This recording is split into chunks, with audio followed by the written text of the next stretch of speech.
ব্যাংকে কিস্তির টাকা জমা দিতে গিয়ে নিখোঁজ গৃহবধূ, পুলিশের দ্বারস্থ হয়েছেন পরিবার।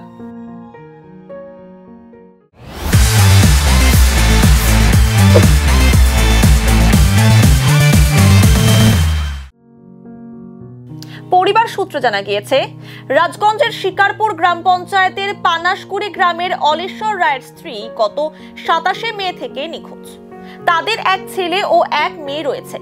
ছেলে শিলিগুড়িতে এবং মেয়ে থাকে মামার বাড়িতে। স্বামী স্ত্রী দুজনই বাড়িতে থাকতেন। গত 27 মে বিকেলে বিউটি রায় একটি বেসরকারি ব্যাংকে কিস্তির টাকা জমা দিতে পার্শ্ববর্তী গেট বাজারে যান। তারপর থেকে গৃহবধূর কোনো খোঁজ নেই। পরিবারের সদস্যরা বিভিন্ন জায়গায় খোঁজাখুঁজি করে সন্ধান না পেয়ে বেলাকোবা পুলিশ ফাঁড়িতে নিখোঁজ অভিযোগ দায়ের করেন। এদিন অলেশ্বর রায় বলেন, আমার স্ত্রী একটি ব্যাংকের কিস্তির টাকা দিতে যাবে বলে বাড়ি থেকে বের হয়। সেদিন থেকেই স্ত্রী নিখোঁজ। পুলিশকে বিষয়টি জানিয়েছি। কোনো সহৃদয় ব্যক্তি মহিলাকে কোথাও দেখে থাকলে যোগাযোগ করার অনুরোধ জানান তিনি। ঘটনাটা হয়েছিল কি, বাড়ি থেকে বন্ধন দিতে গেছিল, বন্ধন দিতে গিয়ে নাই, নিখোঁজ। 29 তারিখে গেছিল 4টার সময়ের দিকে।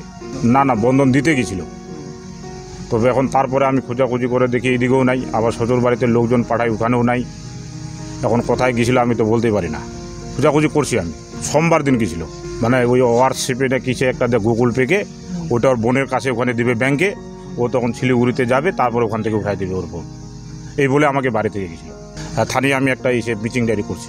মিটিং ডায়েরি বললো যে ঘুঘুমারিতে লোকেশন দেখা যাচ্ছে, তুমি ওখানে যাও। তো আমি বললাম যে স্যার আমার তো বাইক টাইক নেই, গাড়িতে গেলে তখন সন্ধ্যা বিকালের দিকে।